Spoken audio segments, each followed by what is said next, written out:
In John 6:44, Jesus says, "No one can come to me unless the Father who sent me draws him." Now, Calvinists like me think that this is pretty straightforwardly understood as meaning that human beings are incapable of coming to Jesus in saving faith unless the Father moves them to him. Non-Calvinists, however, offer a number of different other explanations, some of which trade on the notion that the word translated draws here in John 6:44 can mean something like invite or enable, something that does not affect a change of position but does enable a change of position somehow, or invite a change of position somehow. Is that true? Is that assumption that is leveraged by many non-Calvinist interpretations of John 6:44? Does that claim hold up? Does the word translated draws in John 6:44? Does it in fact include within its range of possible meanings like invite or enable? That's a question we look at in today's episode of Theopologetics.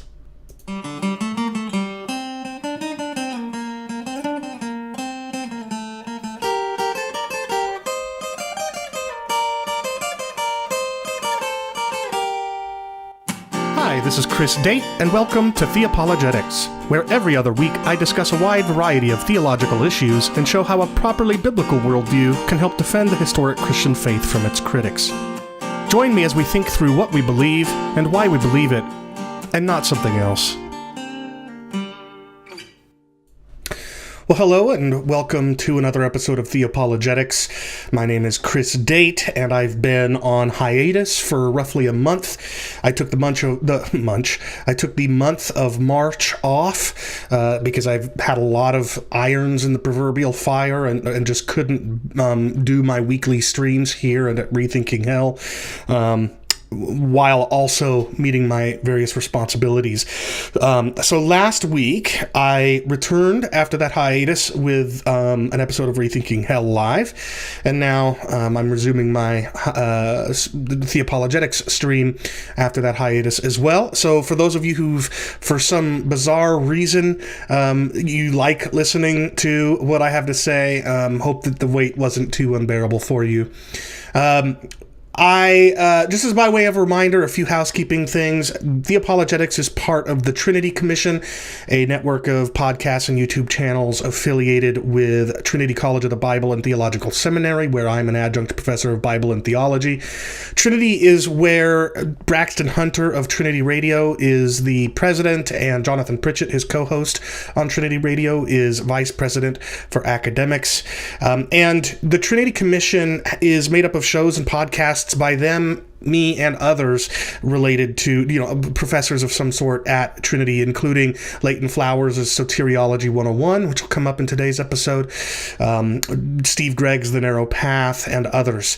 So if you want to check out some of those other shows, if you're not familiar with them, just do a Facebook search for the Trinity Commission, and you should be able to find the page and find some more details. The page is very underdeveloped. It hasn't been taken very far yet. Hopefully one day that will change. And in the meantime, you'll have to just be patient with us. Secondly, just as a reminder, it does help my YouTube channel benefit from YouTube's algorithms if you will like this video after it's over. I don't expect you to click that like button until after it's over. If you watch until the end, if you subscribe to the channel if you haven't already, and if you click that notifications bell so that you'll get an alert on your phone or other device whenever I upload something new or when I start a stream or whatever. So I'd very much appreciate your support in those ways. And I think the last thing I'll just say before we dive into today's topic is just that, as I explained a week ago on Rethinking Hell Live, I am going... Darren Piles in the chat says Trinity Libertarian Freedom Seminary. Well, yeah, except that there are more than one Calvinist teaching at Trinity Seminary. I'm one, and there are others, so I'm not sure why that label should apply. Anyway, the last thing I'll say is, as I explained last week at Rethinking Hell Live, I am going through some personal issues in my life that have me a bit weighed down, and I would very much appreciate your prayers. You'll be able to see I'm not exactly my normal chipper herself lately, and I can't go into details why, but I would very much appreciate your prayers. I can't share all of the reasons why I'm weighed down right now, but one thing I can share is something in which I could elicit your help as well. If you're a longtime fan of mine, you'll know that I have completed my bachelor's degree and master's of arts in theology degree. The latter I completed at Fuller Seminary, and I did very well at both those degrees, and I have letters of recommendation from professors at Fuller and professors not at Fuller. Letters of recommendation they'll write me when I apply for an Old Testament doctoral program, a PhD or a DPhil. And you'll know that I've been wanting to, my dream has been to do that Old Testament PhD in the UK. Well, as time goes on, I'm finding myself less and less confident that I will be able to pursue, that I will be able to relocate and pursue a doctorate in the UK. But also, I'm not confident that my wife and I will be prepared to relocate our family anywhere in the next several years so as to be able to do an Old Testament PhD somewhere. And so I've been a little bit down lately for a bunch of other reasons I can't get into, but in part because my future, in my eyes, looks a little blurry. I'm not quite sure what I can do. It doesn't seem as if there are a whole lot of accredited online or remote, distance Old Testament PhDs. There is one at Aberdeen, in the University of Aberdeen in the UK, but their Old Testament, the people that are available there for supervision under a doctoral program in their Old Testament department are not people whose expertise is consistent with the areas that I want to pursue. So I don't know. I just don't know what I can do at this point about in terms of pursuing. I'm sorry, Assyrian born again. I can't move to. We can't relocate to Canada. I'm not sure we're going to be able to relocate to anywhere anytime soon. So anyway, all of this is just to say that the best chance I think I have, not the only chance, but the best chance I have for completing a terminal degree in Old Testament, like I'd like to do, would be to find one that I can pursue online via distance learning. And because I would like to be able to leverage that degree in teaching at some point, and because that doctorate, I want that doctorate in order to give me additional clout that makes it easier to publish and things. For those reasons, I'd like the Old Testament PhD or DPhil or whatever that I pursue to be accredited. So if you're somebody that has a few extra minutes and can do a little bit of research, if you're familiar with academia, I would very much appreciate if you're able to identify some candidate Old Testament doctoral programs that are accredited and can be done fully remote, or at least the vast majority of it remote. Don't know if you're going to find anything, but I would very much appreciate anything you can find. If you do find anything, look down here at my email address, theopologetics@hotmail.com, and shoot me an email. With all of that out of the way, I won't belabor the point any further, and we'll jump into today's topic.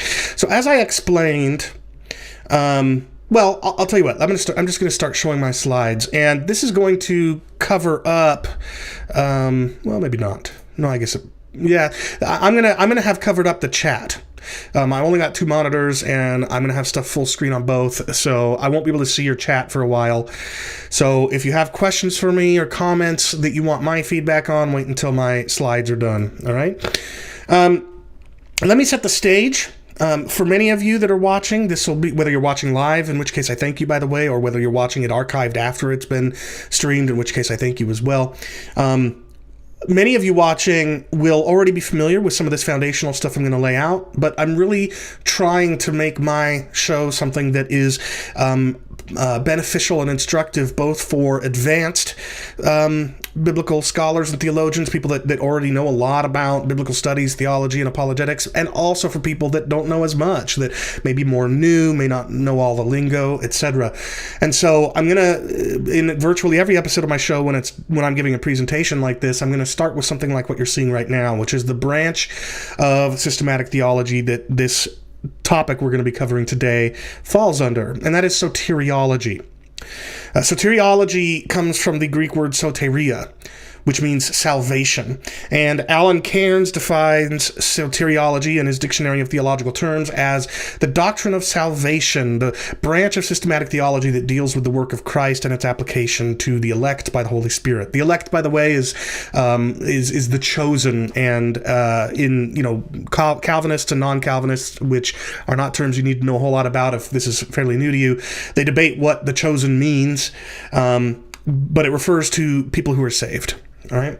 So we're going to be talking about the doctrine of salvation, how it is that people get saved in this episode. Now, I've mentioned the word Calvinist here a couple of times. Calvinism is a set of doctrines I subscribe to, as many of you watching will know. And there's a lot that could be said about what Calvinism is, but one of the most recognizable defining features of Calvinism is an adherence to the so-called five doctrines of grace, they will often call them, or the five letters of the acronym TULIP. And those letters in the acronym TULIP stand for total depravity, unconditional election, limited atonement, irresistible grace, and perseverance of the saints. Now, we're not going to be talking about all of these today, and you don't need to have a strong understanding of all of these things to follow today's episode. But we're going to be talking about a topic today that bears on two of these letters in TULIP, total depravity and irresistible grace. So let me unpack those a little bit to set the stage for our discussion today. So Alan Cairns, that author that I quoted a moment ago, he defines total depravity as a phrase referring to the inherited pollution that pervades the entire human character. So it's this concept of total depravity means there's no part of us that isn't affected by the sinful nature with which we are conceived. So even the most beneficent, even the kindest, most philanthropic actions on a human being's part, we Calvinists believe will be in some way, to some degree, stained by a person's sinful nature. So, for example, there may be a great part of me that gives generously to charities because I believe in what those charities are doing and I want to give back to God much of what He's given to me. But inevitably, there will be some small degree, or perhaps not so small degree, to which those beneficent actions of giving to charity are meant to be able to say that I am somebody who gives generously, or to be able to write off a certain amount of my salary during tax season, or what have you. Right? The point being that the doctrine of total depravity says every action that we do, every thought we have, every action we take, our whole being, every part of our being is to some degree or another, greater than 0%, affected by sin. Now, related to total depravity is a doctrine that Calvinists also affirm, known as total inability. And the idea here, we Calvinists believe that human beings, by their nature, can't do anything to change the bias of their will toward self and sin away to God or to Christ. So everything within us, morally speaking, emotionally speaking, psychologically speaking, orients our will toward our own selfish desires and toward sin. And we don't have the moral capacity to be able to direct that bias in a different direction. So that's total inability. And practically, what this means is that, according to us Calvinists, when the gospel offer of salvation through faith in Jesus Christ is offered to somebody that doesn't already embrace it, left to their own devices, everything within them biases their will toward rejecting that offer. There's no part of them that wants, or at least no sufficient part of them wants, that's sufficiently able to overcome their own selfish desires to turn their bias toward Christ and thereby embrace salvation through faith in Him. Okay, so that's total inability. Now, the other letter I mentioned was the I, the letter I in tulip, which stands for irresistible grace. And this is just the idea of effectual calling. That word effectual is going to come up a lot in this episode. So the idea here is that, and by the way, one of the things that both Calvinists and non-Calvinists very often affirm is that whether they agree with the doctrines of grace as they're so called, I understand that non-Calvinists don't like calling them that, and that's fine, but regardless of whether one accepts the 5 letters of tulips or not, many people on both sides of the debate will admit that they are very internally consistent, that one very often entails the next. So if humankind is totally depraved and totally unable in the way that I just got done explaining, then the only way that somebody is going to embrace Christ is through a calling from God that affects a change of heart. And that's irresistible grace. It's called irresistible not because somebody might try to resist it but be incapable of doing so, but rather the grace itself is effectual. It affects a change of heart, a change of mind. So a better way to put it would be effectual grace rather than irresistible grace. All right. So the reason why I wanted to unpack those a little bit and to give you an idea of the topics that we're going to be that are going to be at play today is because we Calvinists think that we see these concepts, total inability and irresistible grace, in John 6, in Jesus' words in John 6. There's a verse in specific I want to look at, and more specifically than that, a word in that verse. But leading up to that verse in John 6, verses 35 to 37, Jesus says, I am the bread of life. Whoever comes to me shall not hunger, and whoever believes in me shall never thirst. But I have said to you that you have seen me and yet do not believe. All that the Father gives to me will come to me. And at this point in the narrative, one of the things that we Calvinists observe is that coming to Jesus and believing in Jesus are synonymous. Right? Jesus is saying, whoever comes to me shall not hunger, whoever believes in me shall never thirst. He's saying that's a stereotypical Hebraic parallelism.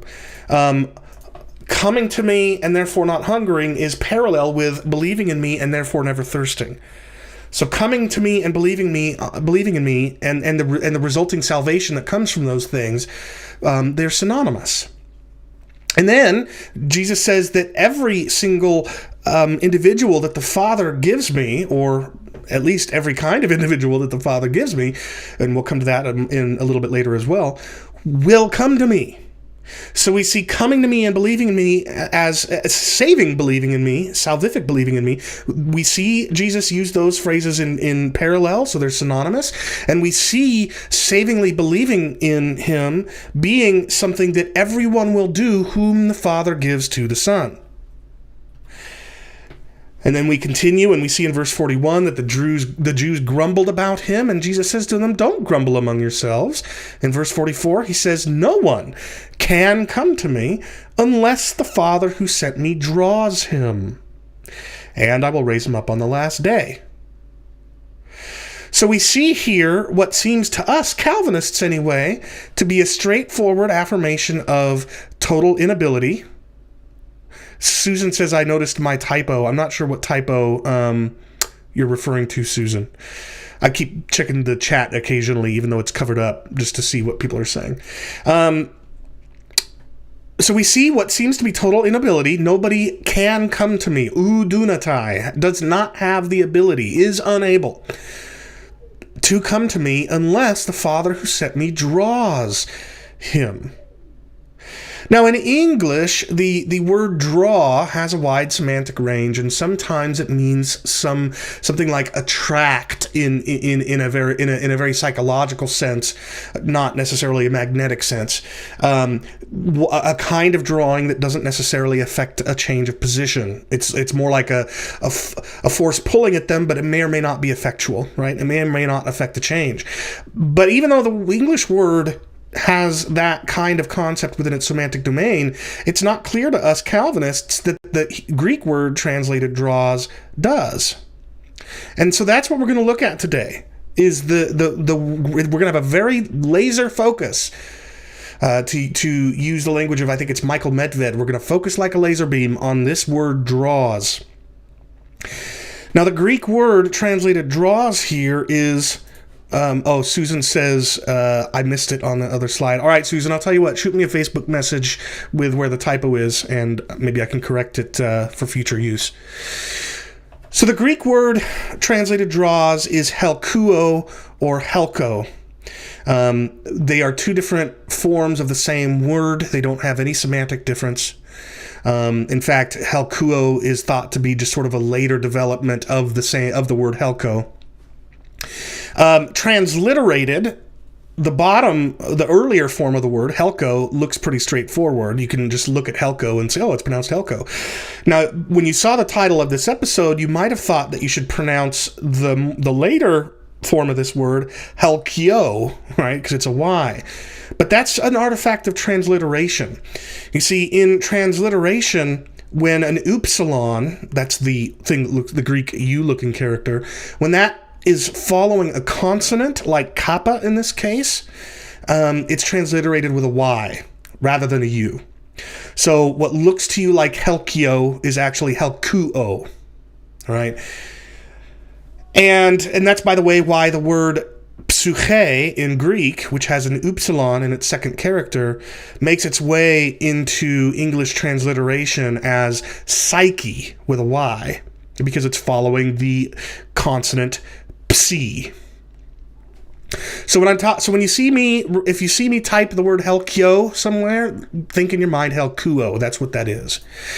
And the reason why I've capitalized ku and hell in these two phonetic pronunciations is because the accent, the little slash above a couple of the characters, it indicates stress.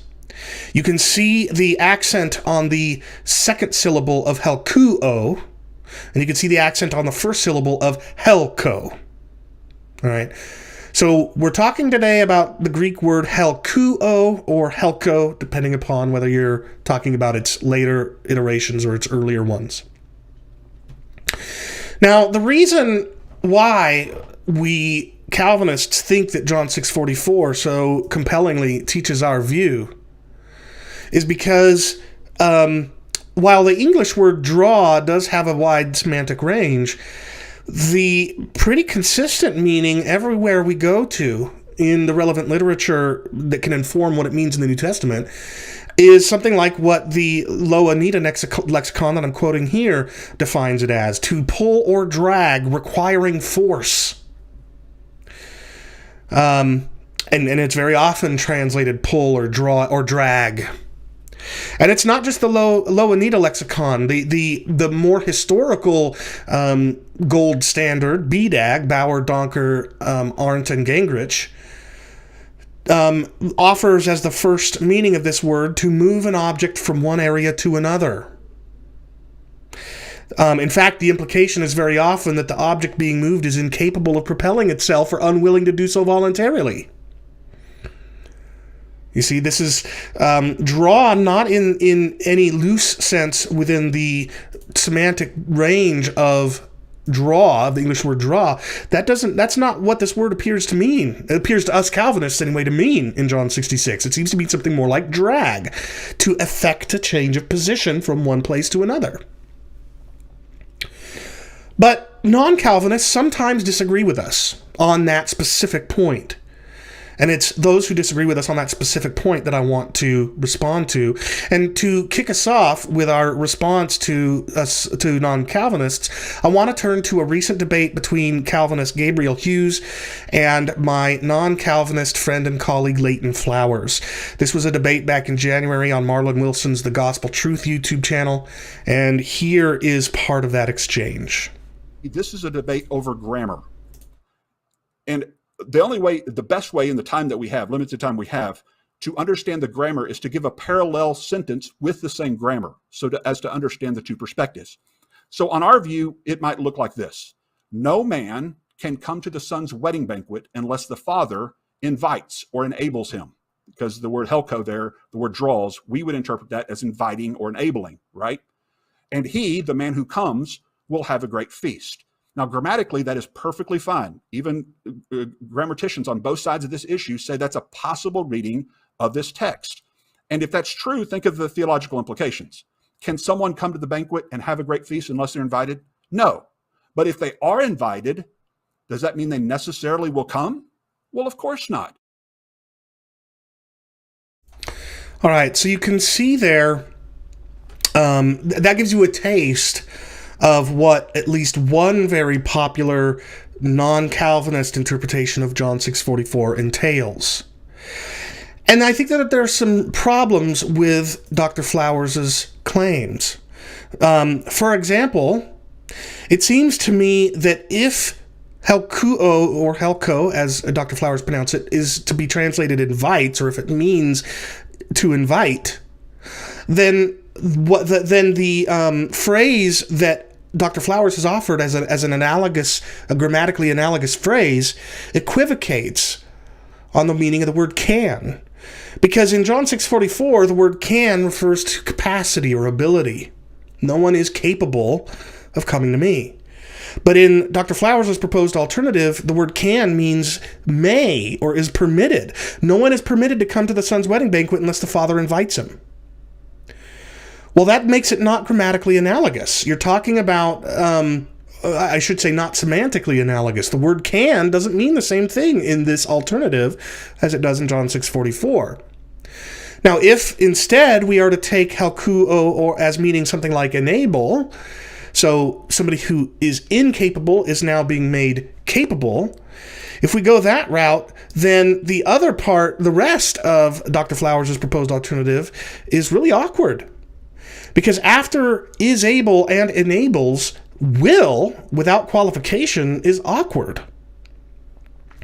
What I mean is, to illustrate what I mean, consider another proposed analogous phrase. So we've seen John 6:44, no one could come to me unless the Father who sent me draws him, and I will raise him up on the last day. Well, I'll offer the alternative, no one can enter the vault unless its owner brings him in, and he will see treasures beyond compare. Now, after is able and the language of movement, like drag or draw in the sense of affecting a change of position, the unqualified will after that makes perfect sense, because the affecting of the change is what guarantees what follows. But now let's change it slightly. Instead of unless its owner brings him in, let's say unless its owner tells him the code. Well, is telling the one who is incapable of entering the vault the code, does that suffice to guarantee that he will see treasures beyond compare? No. You see, after is able and the language of enabling, an unqualified will like this is awkward. One expects an if. So, no one can enter the vault unless its owner tells him the code, and if he uses it to enter, he will see treasures beyond compare. So, I would contend that Dr. Flowers' proposed alternative is highly dubious. But here's the thing. You might disagree with me, and that's okay, because that's not the point of today's episode. I just wanted to point out what seemed to me to be some flaws in the way that Dr. Flowers argued in the clip that we just played. Rather, what I want to look at is the claim that helkuo or helko can mean invite or enable in the first place. That is what I want to focus on in this episode. Here's another clip from that same debate in which Dr. Flowers says a little bit more in cross-examination to help you understand what he's proposing helko or helkuo means. Yeah, again, it's the order of events is difficult for us to fathom or to understand. But what we have, according to what is said in John 6:44, is that the Father works before we have faith in Christ. So however we say it, I mean, it might be crude for me to say that you are given life before you have life.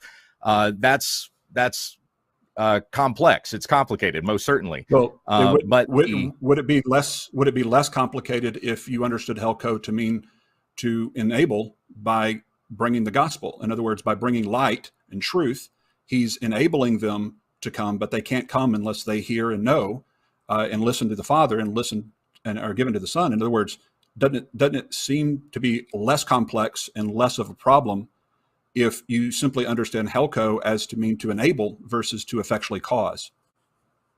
I don't deny that the word draws could be rendered enable, because what enable implies is that you were not able before, and now you are able to believe in Christ by the effectual work of the Father. Yeah, why do you assume it's effectual? Like if I give you my phone number, I'm enabling you to call me, but I'm not forcing you to call me. You can choose to call me or not. By sending you the gospel, giving the gospel to somebody, I'm drawing them to a decision, but not to decide is to decide. So why do you assume effectuality on the word draw when the word enable doesn't assume effectuality? I'm just wondering where you're getting the term effectuality. Is it from the drags, like the sword being drug? Is that where you're reading effectuality into the word? So notice that what Dr. Flowers asks is, why do you assume effectuality on the word draw when the word enable, and by the way, the word invite would be true, this would be true of the word invite as well, when the word enable doesn't assume effectuality? So the question that we want to ask is, can helkuo or helko refer to an action that doesn't affect a change of position? That's the question we want to look at. By the way, Dr. Flowers' line of reasoning, in my estimation, that we just saw in his cross-examination with Gabriel Hughes, would not work against my view, because I don't think regeneration is a bringing to life. I do think regeneration precedes faith. I don't think it's coming to life, but this is a whole nother topic for another episode. Biblical Studies and Review says in the chat that if we look at BDAG's second entry for helko, it would be possible to understand helko as a tract. We'll be coming to that, don't worry. I don't agree with you, Biblical Studies and Reviews, but we'll come to that, all right? And Dan, the enable thing in the NIV, you're exactly right, and we'll come to that too. You guys are great. You're anticipating some of the things that we need to discuss, and good news, I'm going to discuss them. So what we want to do is look at the semantic domain of helko. We want to identify the semantic domain of helkuo or helko by looking at its uses in relevant literature. But there are two things that we need to make sure we grasp before we undertake this endeavor. Firstly, semantic domain, when we're looking at what a word in a particular context might mean from amongst its semantic domain, we can't look at only the word itself. We also need to look at its relationship to other words in the sentence. In other words, we need to look at syntax. You see, in the phrase, the Father who sent me draws him, we're not looking at just the word helkuo alone. We're looking at the word helkuo with a direct object.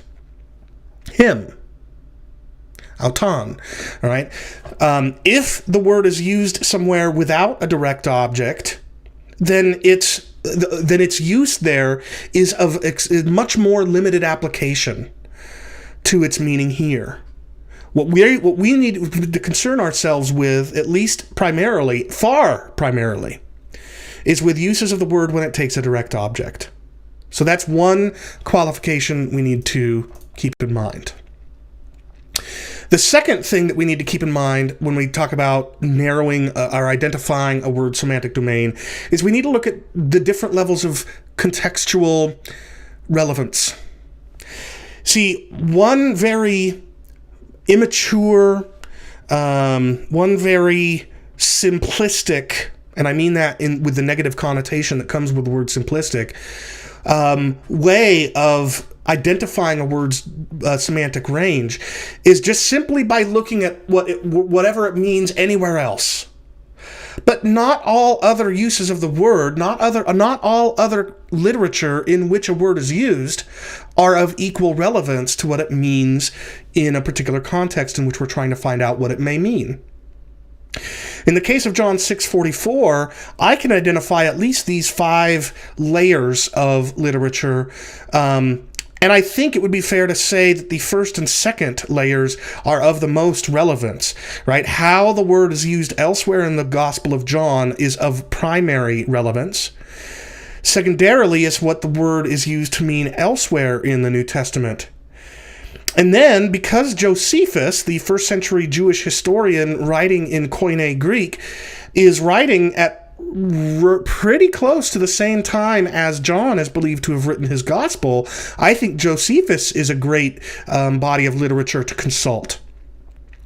Then we could look at the Greek translation of the Hebrew Old Testament that was completed in the couple of hundred years leading up to the New Testament. That's the Septuagint, the LXX. And then after that, I would put Philo of Alexandria, the Jewish philosopher, the Hellenized Jewish philosopher Philo, who's writing toward the very end of the 1st century BC into the beginning of the 1st century AD. All right, that's right. It's shortly before the time of the New Testament. The reason, though, why I put it so far down on this list is because he's writing in something much more like jargon, right? You wouldn't look at how a word is used in a bunch of philosophy textbooks meant to be used at the doctoral level. You wouldn't use that as a primary source for determining what the same word might mean in the newspaper. Right? Surely it should be consulted, but the point is that's jargon. Very often what you're going to see in philosophical postgraduate study textbooks is jargon, technical jargon, and that's not necessarily going to inform its meaning when it's used in the newspaper. Well, similarly, Philo is speaking in a specific, he's talking in a specific world, the world of philosophy, and so the meaning of his words isn't necessarily going to be as widely applicable or widely suitable as the way those words are used in the Septuagint or in Josephus or the rest of the New Testament or John. So what I'm proposing, what I'm going to be doing then, is looking at every single occurrence of helko or helkuo that I could find in each of these 5 layers of literature. You might dispute what order 3, 4, and 5 should come in, maybe, and that's fine. The point is that they are of less relevance than how the word is used elsewhere in John and less relevance than how it's used in the rest of the New Testament. And then, of course, we could look further into the writings of the first century, the apostolic fathers like Clement of Rome and Ignatius of Antioch, but I haven't had the time to be able to do that, and that's a much more difficult thing to do, at least given the Bible software that I'm using, than finding the word's uses in these. And besides, I think that would still be even a 6th layer of applicability. So we're going to go through these 5 bodies of literature to see how the word helkuo or helko is used. And we're going to see if number one, a meaning that does, like invite or enable, is used in any of these bodies of literature, and if it is it low on this list, meaning it is of less relevance, or is it high on the list, meaning it's of great relevance? All right? So, with that in mind, with the fact that we're looking for helko or helkuo with a direct object, and by the way, all the occurrences I'm about to go through are not limited to ones that have a direct object. All right, I'll explain what I mean in a minute. But we're looking for uses of the word where it takes a direct object, and we're looking for uses of the word first in John, second in the rest of the New Testament, third in Josephus, fourth in the Septuagint, and fifth in Philo. So let's begin with John. And thankfully, here and in the next body of literature, we have very few usages to consult. So first of all are the 2 of 5 uses of helko or helkuo in the Gospel of John, where Calvinists and non-Calvinists debate the word's meaning. In other words, you simply cannot argue that the word is clearly not effectual in John 12:32 or John 6:44, because we Calvinists disagree with you on what the word means there. And we'll be looking a little bit in John 12:32. We're going to take a closer look after I consult all this body of literature. But I'm granting at this point that in John 6:44 and John 12:32, the meaning of helkuo is debated. That's what we're trying to find out. But let's look at the 3 other places where helkuo is used in the Gospel of John. John 18:10, in which Peter, if I remember correctly, has a sword on his belt, and he draws it. He drew it. That is an effectual change of position. So we'll mark that as yes. Next up is John 21:6. They were not able to haul it. I've got, Dan, 4th Maccabees is in my Septuagint coverage. Okay? So don't worry, we're going to cover Maccabees as well. Not just 4th Maccabees either. All right. And the reason I'm including 4th Maccabees in Dan, just to address what your point, the Septuagint typically is thought to include 4th Maccabees, or at least when I look up the Septuagint, it's included in my copies of the Septuagint. All right, so we are going to cover 4th Maccabees, and you're wrong, but we'll come to that. So, John 21:6, they were not able to haul it, the net, in. So again, the word is referring to an effectual change. Okay? Now, the fact that they weren't able to doesn't mean that they did haul it, but it wasn't effectual. No. They couldn't haul it in. The fact that they couldn't do it means it was not hauled, it was not dragged, it was not drawn. So drawing does refer to an effected change of position in John 21:6, and likewise does in John 21:11. So of the 5 places in the Gospel of John where this word is used, 3 of them support the Calvinist reading of John 6:44, and the other one is disputed. We'll come back to that in a minute. Well, a few minutes. But what that means is that at least up until this point, everywhere else in the Gospel of John, where the word's meaning isn't debated by Calvinists and non-Calvinists, helkuo is to effectually move, to effect a change of position. Let's move on to the next layer of literature, the rest of the New Testament. So everything but the Gospel of John. Well, we can look at Acts 16:19, where Paul and Silas are the direct object in the accusative case of the verb dragged. They are dragged into the marketplace. Yes, this is an affected change of position. Acts 21:30, they dragged him, in the accusative case, direct object, out of the temple. Yes, a change of position is effected. James 2:6, who drag you into court. Yes, this is an affected change of position. And that's all. That's all of its uses in the New Testament. So everywhere else in the New Testament besides the Gospel of John, helkuo is to effectually move, to effect a change of position. So far we've looked at every single other use of the word in the New Testament, both in John and the rest of the New Testament, and it's consistently, except for the 2 places where it's debated, consistently means to effect a change of position.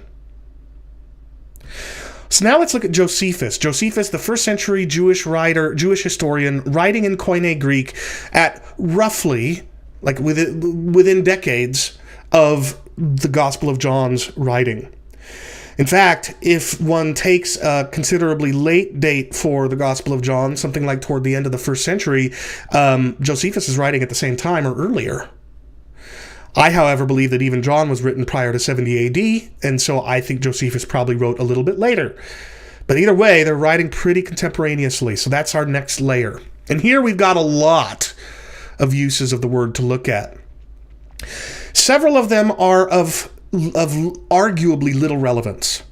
In all of the ones I'm showing on the screen right now, Antiquities 779, 13:234, 19:221, Wars of the Jews 464, 170, and 4480, the word draw has no direct object. Now, in at least some of those cases, it's because it's being used passively of a subject, right? The net was drawn rather than draw the net. And even there, so if we assume that we could convert the subject of the passive verb to the direct object of the active transitive verb, well then, it is to effect a change of position in all of these. Even the entice them a great way along the plain use in, we have, to answer Biblical Studies and Review's question, there are 5 uses of it in John and 3 elsewhere in the New Testament for a total of 8. 8 uses in the New Testament. All right. So in all these cases in Josephus, even Wars of the Jews 460 enticed a great way along the plain, just because it was done via some sort of alluring or attracting doesn't change the fact that they effected a change of position. So again, I'm willing to concede, I could make my case even stronger by saying that in every single one of these cases, yes, a change of position is effected. But in none of these cases is the word being used transitively with a direct object. And so I'm going to I'm going to put an asterisk next to not applicable.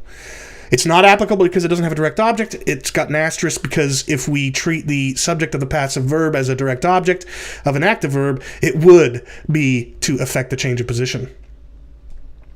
We also have 4 uses which I have encountered nowhere else. And it took me a little bit actually to figure out what was going on here, and then I confirmed it in the Theological Dictionary of the New Testament, I think, or maybe it was, no, I think that's what it was. I found this interesting thing where, excuse me, objects were said to weigh, and the weigh translates this word helkuo or helko, and then some amount of precious metal like gold or shekels. And my first thought was like, okay, these aren't really applicable. But then what I was able to figure out is that actually these are very much applicable. You see, the way that they would determine that something weighs 200 shekels is by putting 200 shekels on one side of a scale, and then the object they're weighing on the other side of the scale. And if they end up, and if you know, if you've got the shekels down here and you put the object on the scale and it pulls it up, that's how they know it weighs 200 shekels. So it's quite literally drawing, dragging, pulling weight. So yes, here in these uses of the word, it does mean to affect a change of position. And so I'm putting yes in the affect to change column. However, I still put an asterisk there simply out of concession that it is debatable how applicable these are, since they're dealing with a very peculiar use of the word having to do with weighing on a scale. All right, so I'm going to say yes, but I'll put an asterisk there. So now let's come to the ones that don't apply into either of those categories. We've got Antiquities of the Jews 5:45, drew them a great way. Now it's done psychologically, right? The person in view here pretends to retreat. And it is because they pretend to retreat that the attacking army is drawn away. They follow after the person who pretends to retreat. But just because it's not done via force doesn't mean it doesn't affect a change of position. It does. That's the whole point of this text. He affected a change of position by pretending to retreat. He drew them. So yes, it refers to a drawing that affects a change of position here. It does too in Antiquities 13:992 for the same reason. He drew Jonathan. It means the same thing in Antiquities 15:27. He purposed by this to entice Antony to hedonism with himself. Now, here's the thing. If you look in this text, he doesn't actually succeed. But notice it doesn't say, if I'm remembering correctly anyway, notice it doesn't say he enticed Antony to hedonism, but Antony didn't reply. No, it says he intended to entice Antony to hedonism, but failed. Had he succeeded, then Antony would have been enticed, but he didn't, so he wasn't enticed. He wasn't helkuoed. He wasn't helkoed. So here too, despite being translated entice or something like it, and despite clearly having to do with, trying to woo somebody into doing something, nevertheless, it's not merely the wooing, but the affected change of position caused by that wooing that is referred to by the word. In Wars of the Jews 1:10, Josephus says the Jews brought the Roman power upon us by their rebellion. Wars 1:19 brought the Romans and Pompeii upon their settlement. Wars 1:338, he pulled the houses to pieces and plucked out those that were within. These are all uses of the word to mean an affected change of position. Wars of the Jews 591 led many of those undeserving to the torture. Wars of the Jews 444 draw fire upon the temple. And notice here again, the attempt or whatever was done that almost drew that fire didn't succeed in doing so. But that doesn't mean they drew it, but it wasn't effectual. What it means is they didn't draw it. Had they succeeded, then the fire would have been drawn. So again, the word refers to effecting a change of position. It's just saying they failed to do that. Wars of the Jews 5, 479. The Romans pulled the engines out of the fire. Wars 5, 560. Pulled this polluted money out of their entrails, out of their bowels, out of their insides. So, everywhere that it's relevant in Josephus, and even where it's less relevant, because it doesn't have a direct object, or because it's used of weighing on scales, helkuo or helko is to effectually move, to effect a change of position. Well, so now let's turn to the Septuagint. Here, we've just looked at, besides the two debated verses in John, we've looked at 3, 4, 5, 6, and then another dozen or more. Like, we've looked at roughly 20 other uses, and all of them support the affect the change of position meaning. But it's here in the Septuagint where I find some non-Calvinists alleging we find support for an expanded semantic domain, a range of meanings that would include something like invite or enable. So this was where I was really interested to dig in. In Deuteronomy 21:3, a service animal, that's not the right word, a beast of burden, like a donkey or something, is referred to which has not borne a yoke, has not pulled a plow. Okay? Clearly the word refers to effecting a change of position. 2 Samuel 22:17, he sent from above and took me. He drew me out of many waters. Again, refers to an effected change of position. Now, in John 6:44, remember what we're looking, and this is why the syntax effect on semantic domain is really important. We're not, in John 6:44, we're not concerned merely with the word helkuo or helko, meaning draws. We're also concerned with its use when it has a direct object, like him. Well, so the most popular place I see non-Calvinists turn for support for an invite or enable or woo kind of meaning is in Nehemiah 9:30. Many years you were patient with them, yet they would not listen.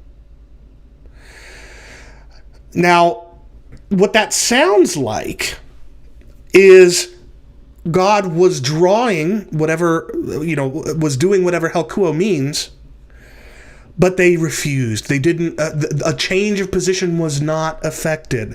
That is what is being claimed by the non-Calvinist who points to Nehemiah 9:30 as support for a wooing or enticing meaning. But if you know Greek at all, you might notice something already, given what I've put in contrast with it above. Notice how that in John 6:44, him, auton, is colored red, meaning it's, because, and I've colored it that way because it's the direct object of the word draws. But look what's following helkuos in Nehemiah 9:30. Ep autus. If you are at all familiar with Greek, you will recognize ep as a shortened preposition. You see, it's not you helcode them, it's you helcode with them.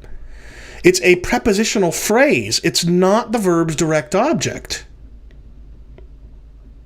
Now, either that means the word is being used intransitively, in which case it really tells us nothing about what the word could mean in John 6:44, where it's being used transitively. In fact, not only is it not being used transitively in this case, it's also not being used as a passive verb upon that a subject is being acted upon passively. Right? It would be completely irrelevant to the meaning of it, to what its meaning is in John 6:44. But as it turns out, there may in fact be a direct object here. The words ete pala, many years, are in the accusative. So it's conceivable that what the translators of the Septuagint are saying, and this is it seems to me very plausible with the Hebrew as well, is that God helkoed many years for them, or with them, or to them, or whatever. You see, if many years is accusative, well, then actually we might say that God extended many years to them. Well, that would be a change of position from a short span to a longer span, right? He's extending their many years. Or maybe it's saying he prolonged many years for them, which again is to affect a change from short to long. Or maybe it means he delayed many years for them on their behalf. Again, the delaying language, it's stretching language. It is affecting a change. Either way, if this word in Nehemiah 9:30's translation in the Septuagint is being used transitively, then the only direct object is many years. And what the author could be saying could be something like what is being said in Isaiah 13:22. Its days will not be prolonged. Or in Ezekiel 12:25, the word that I will speak, it will no longer be delayed. Same word, prolonged or delayed, is the same Hebrew word for drawn. Now, so what I'm trying to get at is that if helkuo is being used in a relevant way to what we're looking at in John 6:44, if it's being used in a relevant way in Nehemiah 9:30, then it's very consistent with an affected change of position reading, because it's talking in some way, shape, or form about taking something that's short and making it longer. Now, the structure of neither the Hebrew nor the Greek in John 6:44 is identical to that of Nehemiah 9:30. But such transitive readings of 9:30, the kinds I've offered, in which a change is in fact affected, are no less likely than intransitive readings. Which is all simply to say that at best, for my non-Calvinist friends and brothers and sisters in Christ, Nehemiah 9:30 is not applicable to discerning the semantic domain of helkuo or helko in John 6:44. But let's continue our survey through the Septuagint with 1 Maccabees. 1 Maccabees 10:82, then Simon brought forward, helkuo, his force, his army, and engaged. So a change of position is effected. 3 Maccabees 4:7, they were violently dragged along as far as the place. Here the word does not have a direct object, and it's because the subject is being acted upon passively by the verb. So just like what we were looking at earlier in Josephus, we're going to say this isn't applicable because it doesn't have a direct object. But if it were applicable, or if it is applicable, it supports an affected change of position. 3 Maccabees 5:49, babies at their breasts who were drawing their last milk. Drawing is helkuo, their last milk is the accusative direct object. An effective position is clearly changed from inside the woman's breast to inside the baby's mouth. We continue with 4 Maccabees. Dan, you mentioned 4 Maccabees earlier. Well, as it turns out, every single use of the word in 4 Maccabees supports an affected change of position reading as well. 4 Maccabees 11:9, bound him and dragged him to the catapult. 4 Maccabees 14:13, the mother's love for her children draws everything toward an emotion felt in her innermost parts. In other words, because the mother loves her children, everything affects a change in her emotion, her inward emotion. Affects a change that directs all of her attention to her child. This isn't a physically affected change of position. It is an emotionally affected change of position, though. So it doesn't at all suggest that helkuo can simply mean woo or entice in the sense of may or may not affect the change of position. No, it does affect the change here. And 4 Maccabees 15:11, same thing. Maternal love, helkuoing, drawing a mother, the direct object, to sympathy. Sympathy is the change affected in the mother by her love. So these are all affected changes. The word is still meaning the same thing it's meant all this time. The reason I have an asterisk here, though, is because 4 Maccabees was likely written in the late 1st or early 2nd century AD. So it's Josephus or later, and I'm conceding that perhaps we shouldn't weigh 4th Maccabees as heavily as we might be inclined to do, because it post-dates John 6:44. But we continue in the Septuagint, and we come to Psalm 10:9. They seize the poor and drag them off. Drag off is the helkuo, them is the direct object. Yes, it is affecting a change. Psalm 118, 131. I opened my mouth and drew, helkuo, breath, pneuma. Yes, it affects a change. Ecclesiastes 2:3, I search with my mind how to excite my flesh with wine. Now, whatever helkuo could be thought to mean in the Septuagint translation of Ecclesiastes 2:3, he is talking about seeking how to effect a change in his flesh with wine. Now, another verse, and this Dan Chapa in the chat is the one who pointed me to Song of Solomon 1:4. In the Septuagint, it reads, they drew you away. We will run after you following the scent of your ointments. Now, I'm not, frankly, after studying this verse, I don't know what Dan's point was here. I don't see how this challenges an affected change reading of helkuo. But to show you why it probably is consistent with an affected change of position reading, consider the Hebrew that it's paraphrasing. The Hebrew is draw me after you, let us run. You see, what the woman here in Song of Solomon 1:4 is saying is, take me with you. In fact, in context, it's take me with you into your bedroom. Let us run there together. She is asking her beloved to effect a change of her position.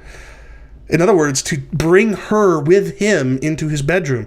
The Old Testament scholar Tremper Longman says in his commentary on Song of Solomon in this verse, the woman invites the man to get away with her. She wants him to take her into his bedroom, urges him to bring her into his bedroom. So, helkuo in Song of Solomon 1:4, as translated by the Septuagint, is referring to an action that affects a change. How about Job chapter 20, verse 28? Let destruction bring, helkuo, his house to an end.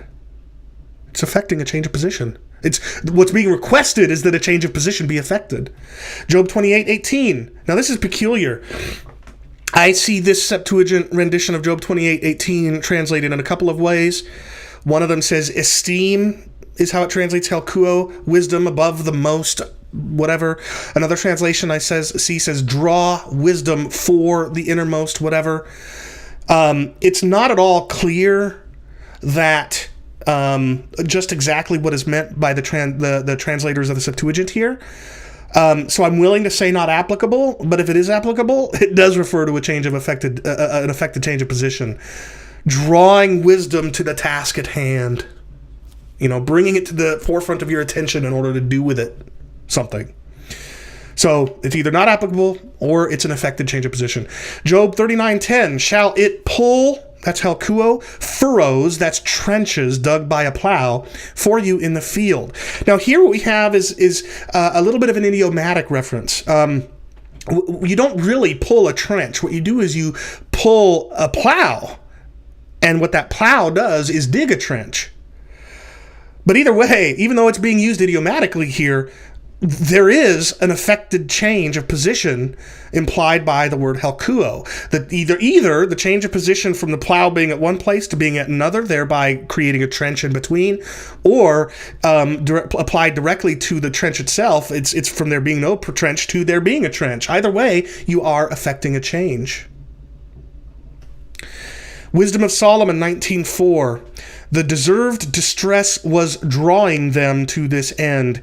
Here again, there is no direct object. It's being used possibly passively. So them is the subject here, and drawing is is a passive verb, or it could be that there's a fly flying around me, or the word drawing there has an implied object that isn't stated. But either way, there is no clear direct object here, so I'm going to mark it as not applicable. But If it is applicable, it supports the reading according to which helkuo affects a change. We're not done. We continue in the Septuagint. In Sirach, Ben Sirach 28 in 28:19 of Sirach refers to an animal that has not pulled its yoke, pulled its plow, dragged its plow. Yes, it refers to affecting a change of position. Habakkuk 1:15, dragged it with a casting net. Yes, it's a change affected. Isaiah 10:15, should a saw be exalted apart from the one who pulls helkuo it?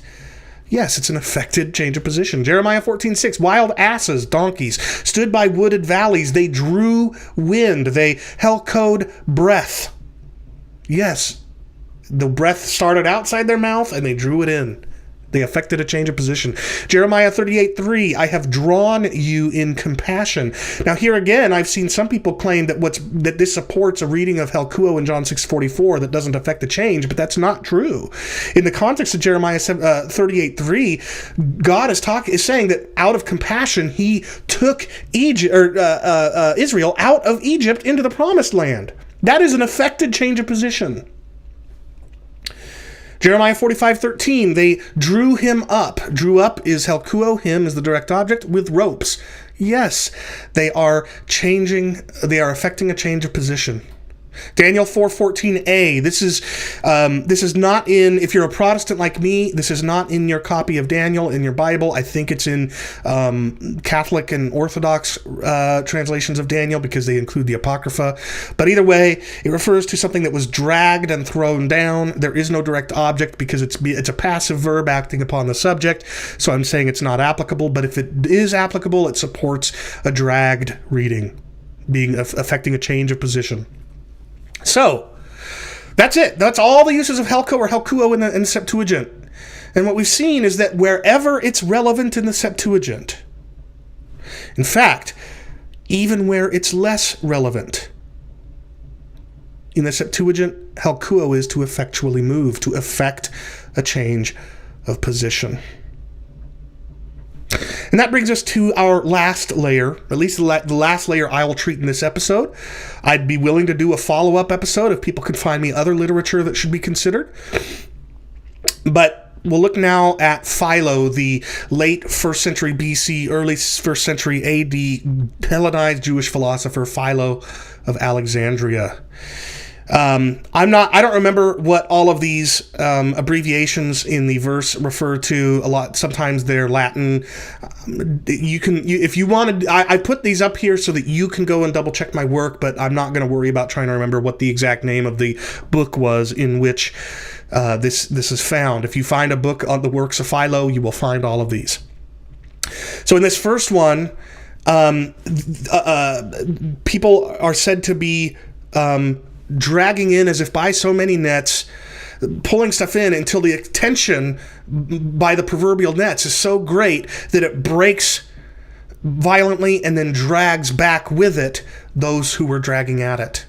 This is an affected change of position. In a book about giants, he talks about something being dragged downwards. Again, there's no direct object here. It's a passive verb acting on the subject, so we'll treat it as not applicable. But if we did treat it as applicable, it would support the affected change of position reading.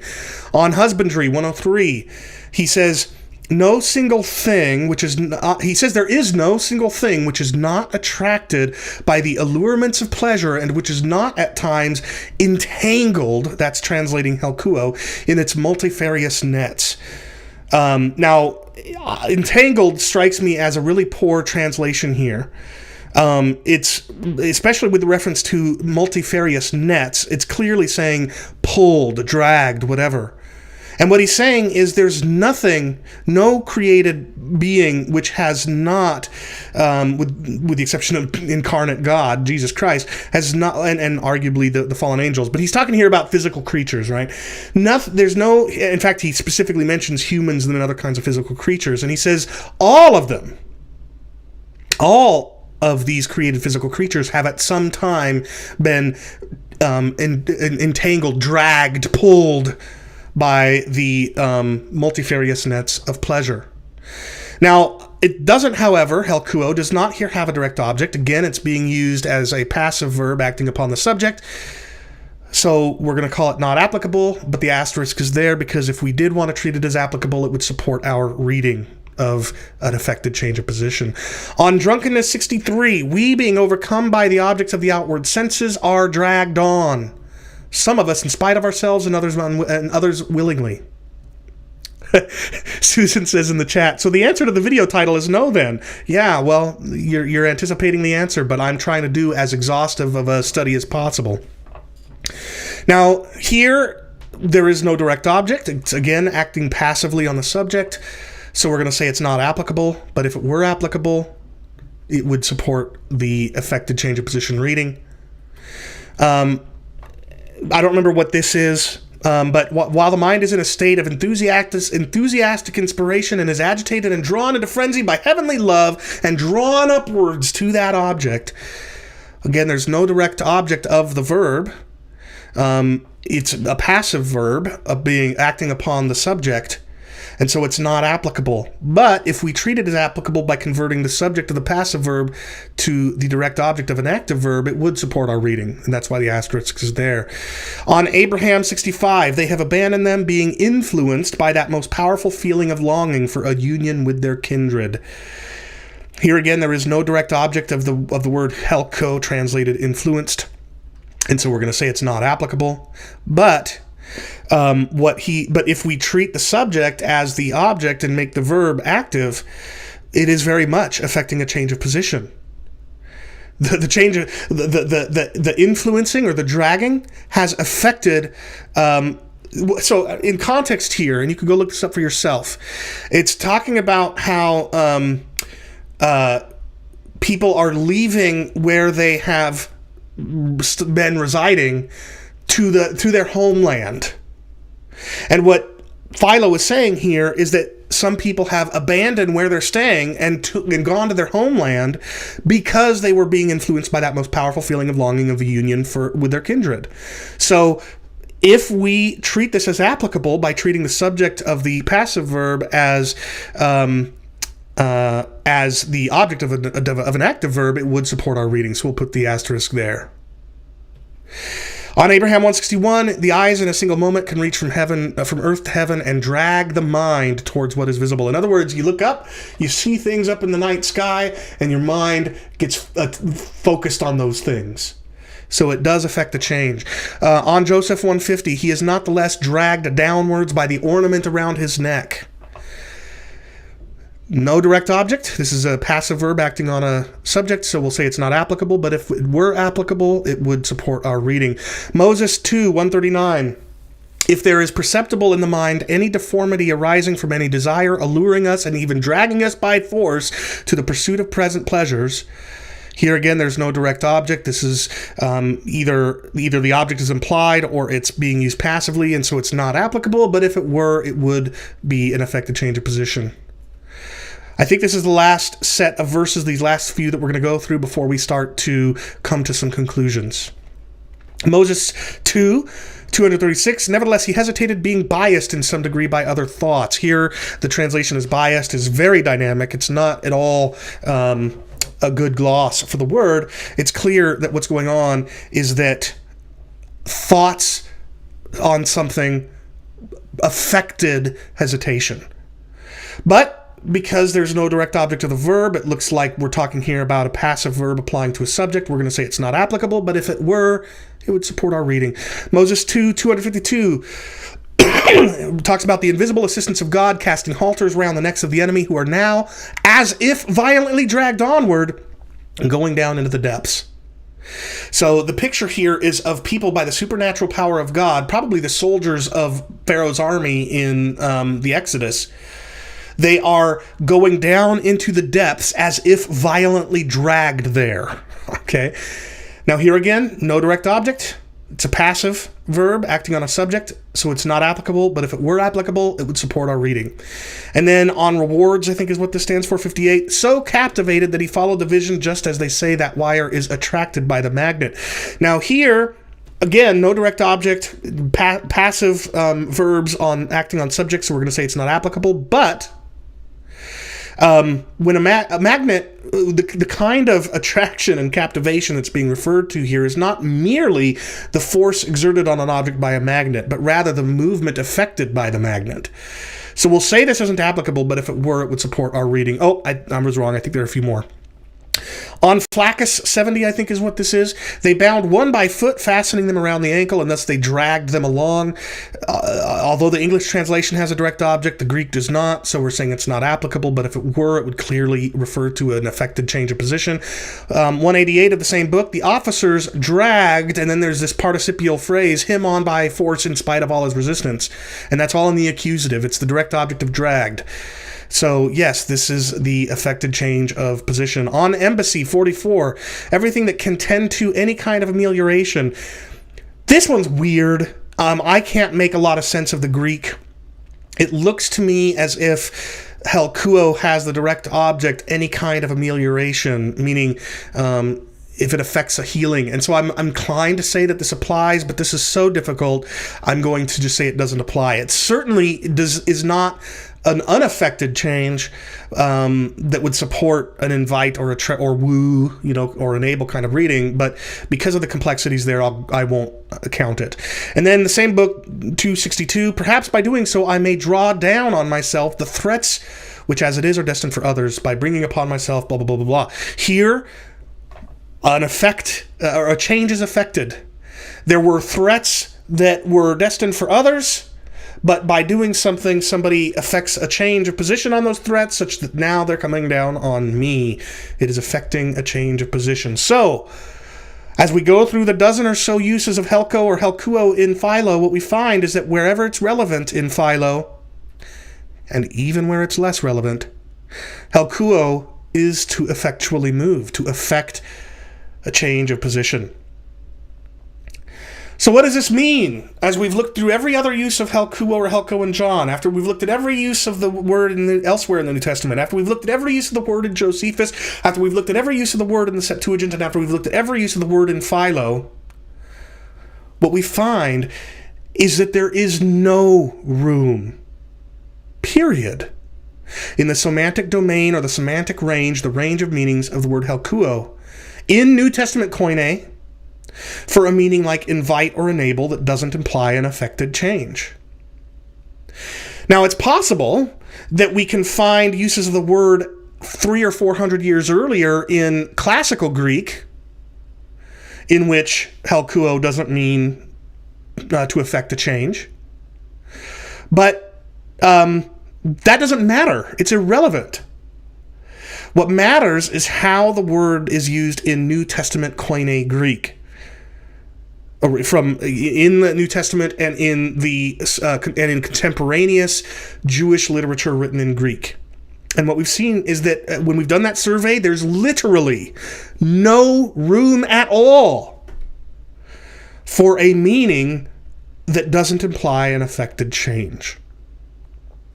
Everywhere it's used, both where it's very relevant to its use in John 6:44 and in places where it's less relevant, it always means to affect a change of position. Whether that's a physical change of position caused by physical force, whether it's a physical change of position resulting from emotional attraction, whether it's a change of psychological position affected by emotional attraction, whatever, it always means to affect a change. So going back to Dr. Flowers, again, he's my friend and colleague. I hope he takes what I'm saying here in the spirit intended. I don't think that I've been in any way mean, unlike some of Dr. Flowers' critics. But to answer Dr. Flowers' question to Gabriel Hughes that we saw earlier in cross-examination with him, why does a Calvinist like me see the drawing in John 6:44 as effectual? Because it always means something effectual.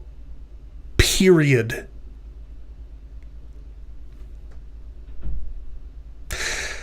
Let's keep going, though, because there's a little bit more that we could say here. In a blog article on soteriology101.com from 2017, Dr. Flowers says, we really don't need to guess what Jesus intended by the use of this term helko. He actually gave us his own commentary on what he meant in verse 65 when he said, "This is why I told you that no one can come to me unless the Father has enabled them." Now here's something really interesting. Even after the survey that I just did, if it were true, and it isn't, but if it were true that in verse 65, 21 verses after the one we've been looking at, Jesus says that what I told you earlier was that no one can come to me unless the Father enables them. Well, that would tell us that, that's probably what he means in verse 44 as well. That would be a good argument. And I would find it very difficult to account for the fact that Jesus is explaining his own word to mean something different than it means literally everywhere else. I would find that very difficult, but I would have to take that I would find that challenging. But here's the thing. That isn't what Jesus said in verse 65. Dr. Flowers is here relying on a poor, very dynamic translation of John 6:65. Specifically, he's quoting the NIV. You can find similar translations in the New English translation and in the much more dynamic Good News translation and Jewish New Testament. The NET uses allowed. The Good News translation and the Jewish New Testament both use make possible. And what Dr. Flowers is doing is sort of assuming he's arguing from one of these kinds of translations. Well, consider what would happen if I pointed to the New Living Translation, which says people can't come to me unless the Father gives them to me. Or the New Century Version, which says if the Father does not bring a person to me, that one cannot come. If I argued from those translations to helkuo, meaning to effect a change of position, he wouldn't tolerate that, and he'd be right not to tolerate that.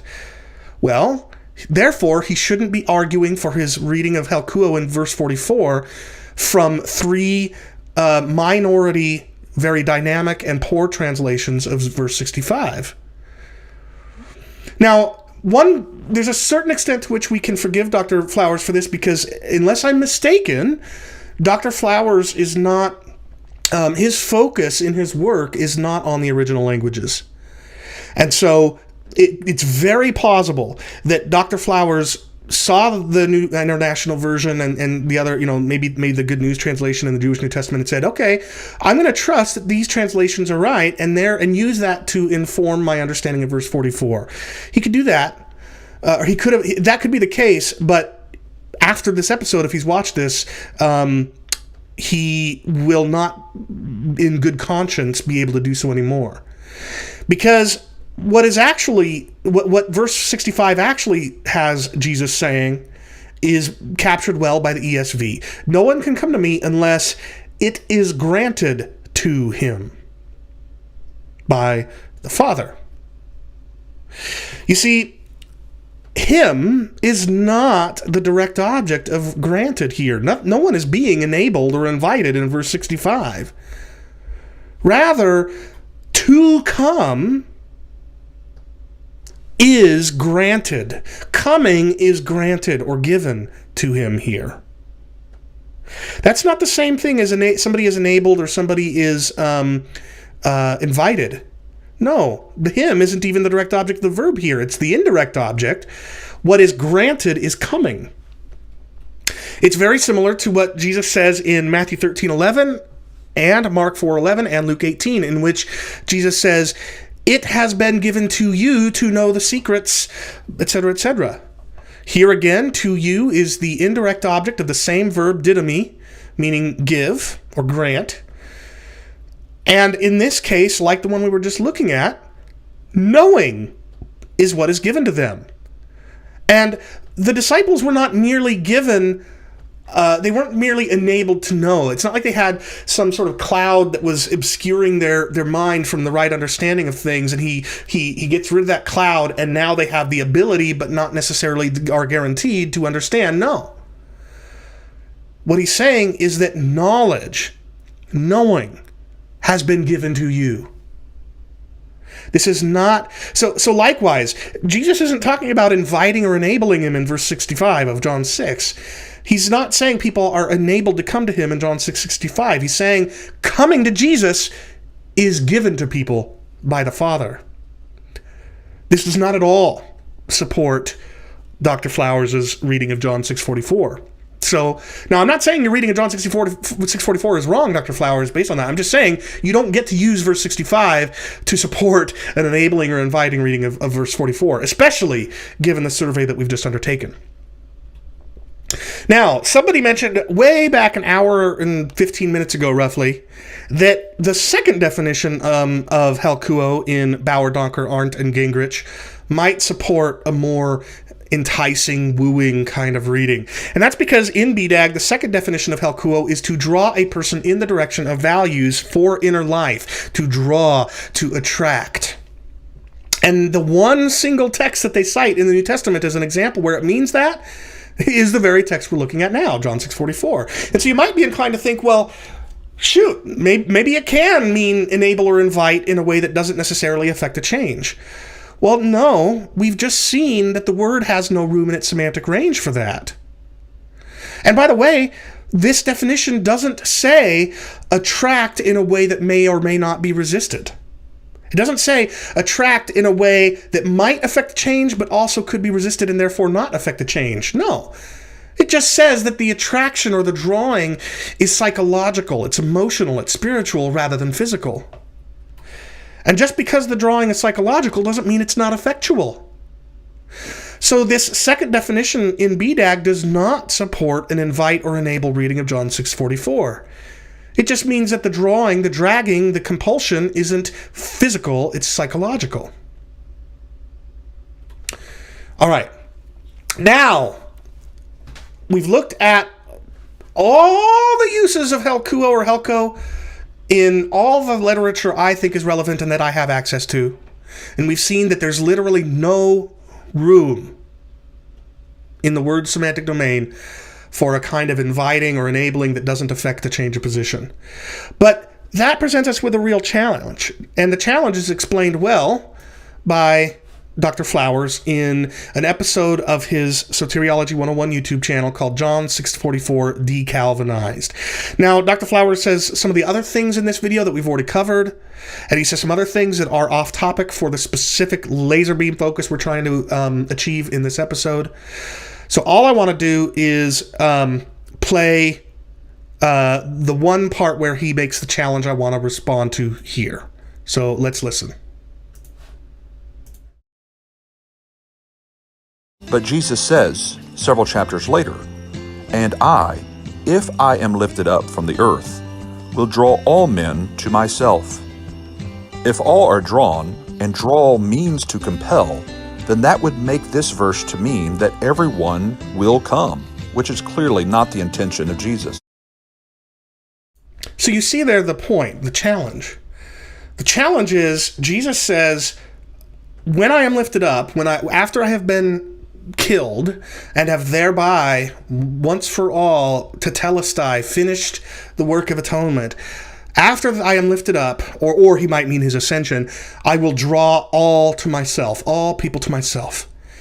And if draw means to effect a change of position, always, if that's always what it means, aren't we forced to embrace universalism based on John 12:32?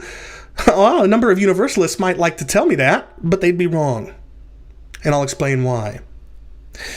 So, the verse here, I will draw all people to myself, is pantos helkuso pros hemauton. All right? And the word translated all people is the singular word pantos. The lexical form of that is pas. Right? In Greek, we learn pas pasapon, meaning all masculine, all feminine, all neuter. Pas pasapon. There is no there's no anthropos, right? Meaning people. There isn't all men, or all humans. It's just all. Okay. Now, even if there were men or people there after all, it wouldn't change the fact that we're about to look at now. The point is, Susan, you're right, but you don't have to take my word for it. I'll just point you to the lexicons. You see, the Louida lexicon includes among the meanings of pas a totality of kinds or sorts, every kind of, all sorts of. And it's not just Louida, it's also BDAG, everything belonging in kind to the class designated by the noun, every kind of, all sorts of. Susan, and for that matter, Dr. Flowers, your argument against pas, meaning all kinds, is not with me, it's with the lexicons. And you could choose to take that up with the lexicons if you like, but I don't know. You're not going to find any linguistic support. You're not going to find any lexicographical support for the contention that pas can't mean all kinds of.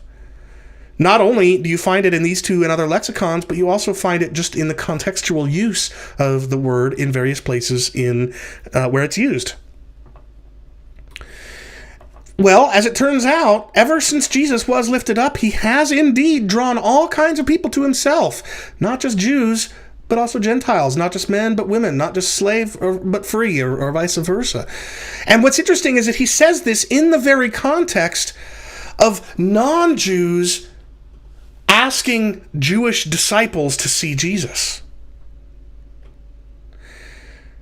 See, the very okay, thank you, Susan. I'm glad to hear you don't disagree. So the very context of John 12:32 lends itself to understanding pas, meaning all, as all kinds of. And Jesus has, in fact, drawn all kinds of people to himself. Both Jews like his disciples and non-Jews like the Greeks who, in this very passage, were asking the disciples to see him. So no, if we let all of the words' uses in relevant literature identify for us what the semantic domain of helkuo is in John 6:44, and we let that be what its domain is in John 12:32 as well, that does not mean universalism. It just means that we have to accept what the lexicons already tell us, which is that pas often means all kinds of rather than every single individual. Now there's one last claim that I want to contend with, which is Dr. Flowers' claim that even if one does accept the affected change of position reading that we've just established is very clearly the only plausible reading in John 6:44, even if one does that, it still doesn't support a Calvinist understanding of irresistible grace. Why? Well, back in that article on John 6:44 at his website, soteriology101.com, see, Peter W., you must be a little bit behind because I got just done explaining why John 12:32, if it means drag, doesn't in fact mean all would go to heaven.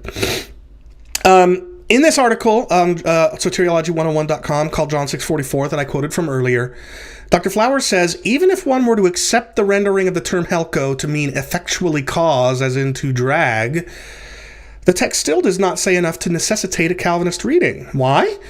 Because one could be compelled to come to Christ, so there's the affected change of position from not being from being away to Christ to coming to Christ. One could be compelled in that way while Christ was down from heaven, like Judas was in verse, which is what he says in verse 38, as Judas was in verse 71, without necessarily being saved. Well, hold on a second. Firstly, verse 71 does not say Judas came to Christ. Now, I'm not at all trying to imply that Dr. Flowers is being disingenuous here. But surely, Dr. Flowers, you could understand why somebody might look at this and think that in verse 71, Judas is said to have been either drawn to Christ or he came to Christ. But as you know, it says no such thing. So I think you're just trying to say that verse 71... By the way, I should probably read that just so people don't have to take my word for it. In verse 71, John says that Jesus, who just said to his disciples, "One of you is a devil," Jesus spoke of Judas, the son of Simon Iscariot, for he, one of the 12, was going to betray him. There's nothing there about coming to Jesus or being drawn to Jesus. So verse 71 is irrelevant here. But that's not really the point. The point that Dr. Flowers is here trying to make is that one could come to Christ effectually, by being effectually drawn by the Father, without actually being saved. That's the contention here. So, let's look at that. John 6:35. Remember, we quoted this at the very beginning of the show, almost. Whoever comes to me shall not hunger, and whoever believes in me shall never thirst. And then all that the Father gives me will come to me, and whoever comes to me I will never cast out. Verses 35 and 37 together rule out the alternative that Dr. Flowers is here trying to propose. Why? Because Jesus is setting up coming to him and believing in him as parallel. They're parallels. It's a Hebraic parallel in which come to me and believe in me are synonymous, and shall not hunger and shall not thirst are synonymous. Coming to Jesus just is having saving faith in him in John 6. And it's not just that.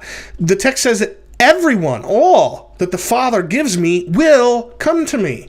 Well, if people are given by the Father to the Son, and if every such person given by the Father will come to the Son, what room is there for people? I mean, what Dr. Flowers would have to be proposing is that the Father might give someone to the Son, that person might come to the Son, but then that person won't be saved? I mean, okay, but that's really a hard sell, given what we just looked at here, which is that coming to me and believing me are parallel, they're synonymous. But there's more. Whoever comes to me, Jesus says, I will never cast out. So the one drawn to saving faith by the Father, the one given to the Son by the Father, will never be cast out. You see, John 6:44 is really indisputable. I'm not saying it's indisputably Calvinist, but at the very least, it's indisputable in that the Father effectually draws the one who can't come to Jesus, and thereby effects a change whereby they do come to Jesus, which is synonymous with believing in Jesus savingly. And that person will be raised up on the last day.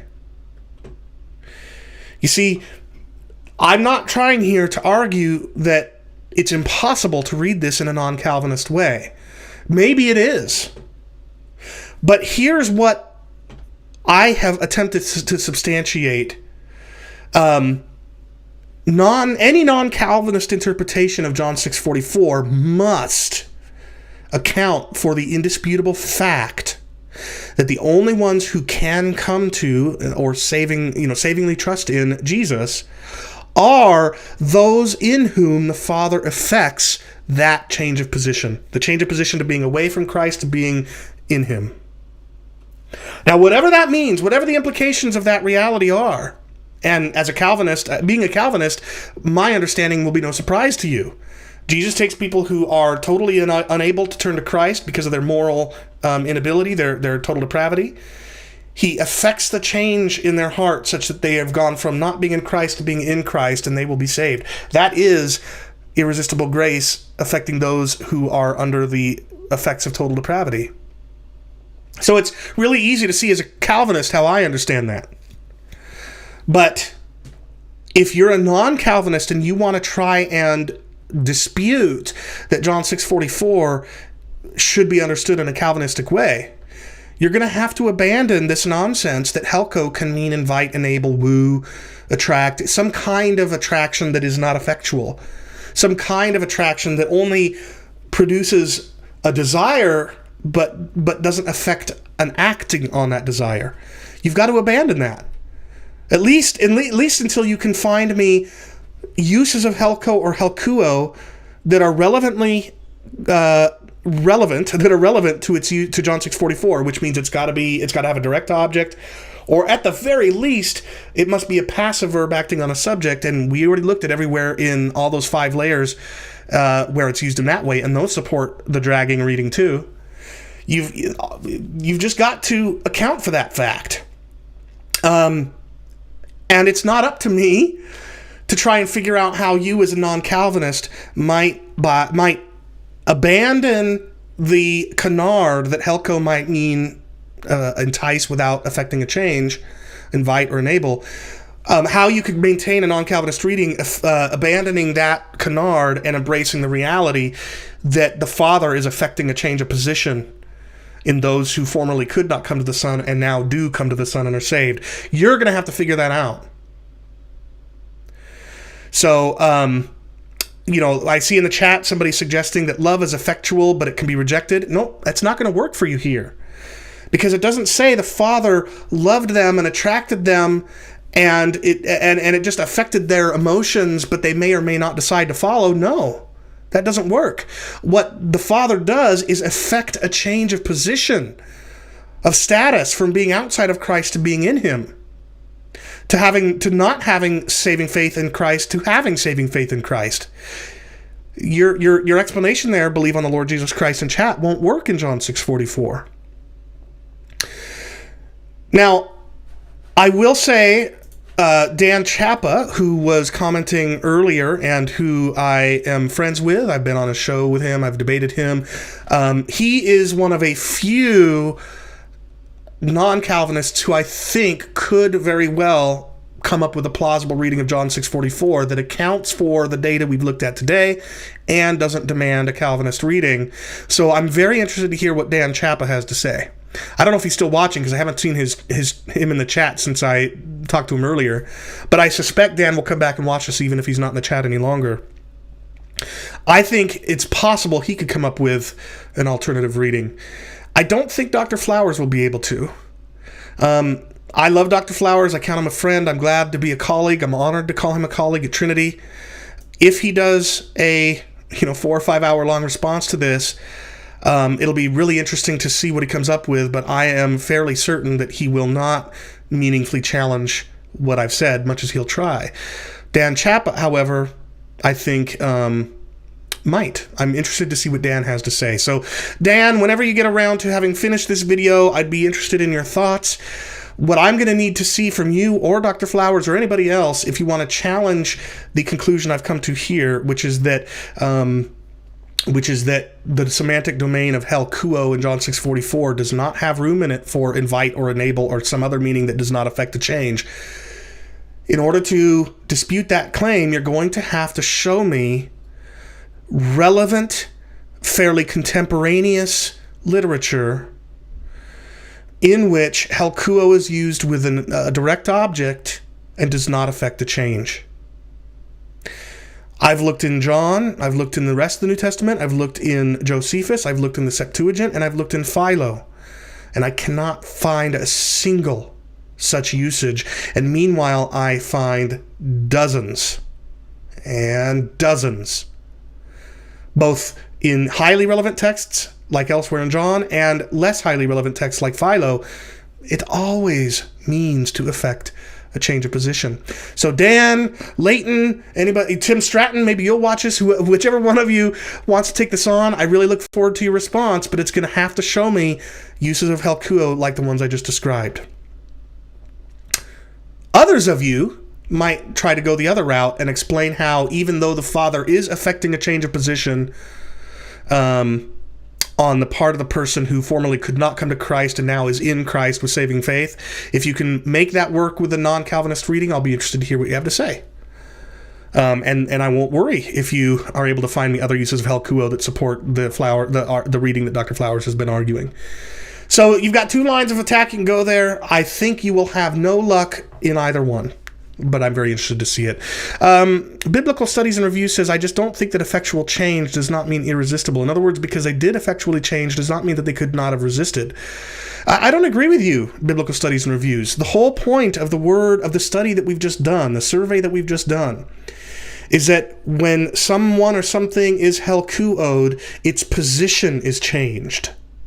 And the kind of the position in view, whether it's physical, whether it's spatial, whether it's emotional, whether it's positional, whether it's in terms of status, whatever the change is, that is informed by the context, and the change is affected. So in the case of John 6:44, the Father affects a change of position in those who could not come to Christ, which is synonymous with savingly believing in him. So the change, the kind of position in view is from somebody away from Christ to somebody in Christ. And he's saying nobody can do that of their own accord. The Father must affect that change. So resistance is irrelevant. No. So yes. Okay. Biblical studies and reviews. You just made an excellent point, but it only serves my conclusion. You said I gave some examples where some attempted to helkuo but failed. Yes, that's right. But John 6:44 doesn't say the Father attempts to draw. It says he draws. Attempting is not in view here at all. So no, biblical studies and reviews. John 6:44 is not saying God, the Father, no one can come to the Son except, no one can come to me unless the Father who sent me attempts to draw him. Right? No, there's no foundation for that at all. No basis for that reading at all. Rather, the Father is effecting a change of position, a position from being out of Christ to being in Christ, from not savingly believing in him to savingly believing in him. The Father is effecting that change. And those of you who are non-Calvinists are going to have to deal with that. Or challenge the survey that I've gone through today. But I've been talking for an hour and 45 minutes, and I'm... Okay, biblical studies and reviews. I'm going to part ways now after an hour and 45. My throat's getting a little sore anyway. I hope this has been helpful. I look forward to responses from Leighton Flowers, from Dan Chappa, or from any other non-Calvinist who watches this, but I hope you take it seriously. Pointing to a couple of cases where people try to draw but fail does not mean that in John 6:44 the Father is trying to draw and might fail. There's no support for that. So if you go that route, I know I shouldn't take you seriously. So hopefully you'll take it seriously, and I look forward to what you have to say. I'll be back in 2 weeks' time. I don't remember. I think I've got some ideas for what I might do in the next episode. Maybe what I'll do is respond to any responses that come to this. I don't know. We'll see. But I hope you'll come back again. 2 weeks' time will be Monday, May 2nd, 6 p.m. Pacific, 9 p.m. Eastern. And I'd be very pleased to have you join me. And please do remember, if you're aware of or are able to do a little bit of research and find Old Testament doctoral programs that are accredited and can be completed completely online, please email me at theopologetics@hotmail.com, because I'm sorry, I believe on the Lord Jesus Christ. Draw does not equal revelation of truth. The revelation of truth is the means, if anything, by which people are drawn, and the drawing affects a change. So revealing the truth would affect a change. It would draw them, not merely woo them. So, no, you're wrong. But anyway, I would very much appreciate if you'd email me if you know of such programs, theopologetics@hotmail.com. I'd be very grateful. With that, I'll let you go. Thank you so much for joining me, and I'll look forward to seeing you next time on The Apologetics. Take care.